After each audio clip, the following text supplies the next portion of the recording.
Hi అండి, welcome to my channel healthy cooking passion. ఈరోజు నేను మంచి ఉప్మా రెసిపీ చూపిస్తున్నాను. ఉప్మే కదా అని అలా అనుకోకండి, చాలా మంచి వెజిటేబుల్స్ వేసి హెల్దీగా టేస్టీగా చేస్తున్నాను. ఉప్మా ఇష్టపడని వాళ్ళు కూడా ఇష్టంగా తినేలాగా ఉంటుంది. మీరు ఒక్కసారి ఇలా ట్రై చేసి పిల్లలకు పెట్టండి, చాలా నచ్చుతుంది. మళ్ళీ మళ్ళీ అడిగి చేయించుకుంటారు, అంత బాగుంటుంది. చాలా హెల్దీ కూడా. నేను మంచి హెల్దీ వేలో చేసి చూపిస్తున్నాను. ఫస్ట్ స్టవ్ వెలిగించుకొని కొంచెం ఆయిల్ వేసుకోవాలి. ఇంకా మనం ఉప్మాకి సరిపడా ఆయిల్ వేసుకొని కొంచెం కాజు అలాగే కొంచెం పీనట్స్ వేసుకొని ఫ్రై చేసి తీసి పక్కకు పెట్టుకోవాలి. తర్వాత మనం అందులోనే పోపు వేసుకోవాలి. కొంచెం ఆవాలు, జీలకర్ర, శనగపప్పు వేసుకోవాలి. ఒక 2 స్పూన్స్ చిన్న స్పూన్స్తో 1 స్పూను మినపప్పు వేసుకోవాలి.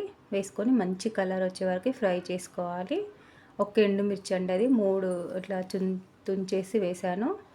మంచిగా ఫ్రై అయ్యాక పప్పులు మంచిగా వేగాక ఇప్పుడు మనం అందులోకి ఆనియన్స్ వేయాలండి. ఇప్పుడు ఆనియన్స్తో పాటు వెజిటేబుల్స్, బీన్స్, క్యారెట్, బఠానీ వేసుకోవాలి. నా దగ్గర క్యారెట్ లేదండి, ఇప్పుడు బీన్స్, బఠానీ వేస్తున్నాను. బఠానీ కూడా నేను సీజన్లో మంచిగా అన్నీ తీసుకొచ్చి వలిచేసి కవర్లో పెట్టి ఫ్రిడ్జ్లో స్టోర్ చేసుకున్నాను. మంచిగా మనం ఫ్రిడ్జ్లో నుంచి తీసి ఒక 10 నిమిషాల ముందు వాటర్లో వేస్తే మంచిగా ఫ్రెష్గా అవుతాయి బఠానీ. అలా స్టోర్ చేసుకున్నాను. ఆ బఠానీ వేసాను. అలాగే ఒక 2 టమాటోస్ కట్ చేశాను. ఆనియన్స్ ఏమో 2 ఆనియన్స్ చిన్నవి మీడియం సైజు. చూడండి బఠానీ ఎంత ఫ్రెష్గా ఉన్నాయో. నేను ఇలా స్టోర్ చేసుకున్నాను, ఇలా అప్పుడప్పుడు యూజ్ చేసుకోవడానికి. మంచిగా అవన్నీ వేసేసి ఫస్ట్ టమాటో వేయొద్దు, మన వెజిటేబుల్స్ ఫస్ట్ వేసుకొని కొంచెం మగ్గించుకోవాలి. టమాటో వేస్తే అవి మంచిగా ఫ్రై అవ్వవు.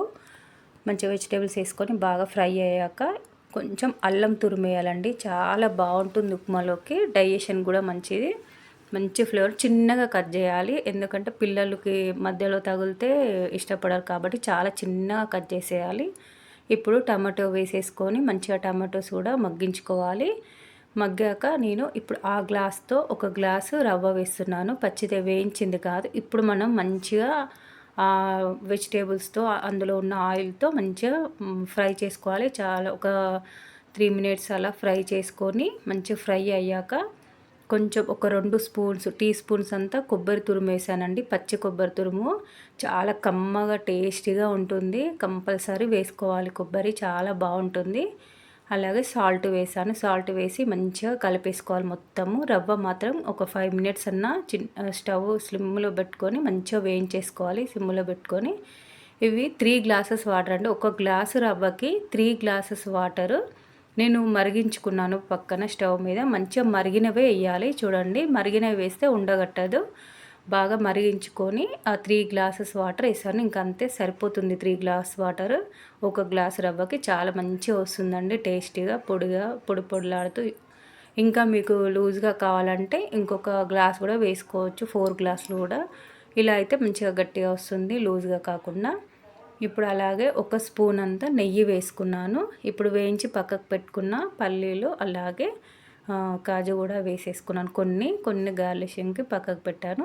మంచిగా కలిపేసుకొని మూత పెట్టి ఒక 5 మినిట్స్ తర్వాత స్టవ్ ఆఫ్ చేసుకుంటే మంచి టేస్టీ కమ్మనైన ఉప్మా రెడీ అయిపోతుంది. చాలా బాగుంటుంది. మీరు తప్పకుండా ఒక్కసారి ట్రై చేయండి, మీకు చాలా బాగా నచ్చుతుంది. Bye friends.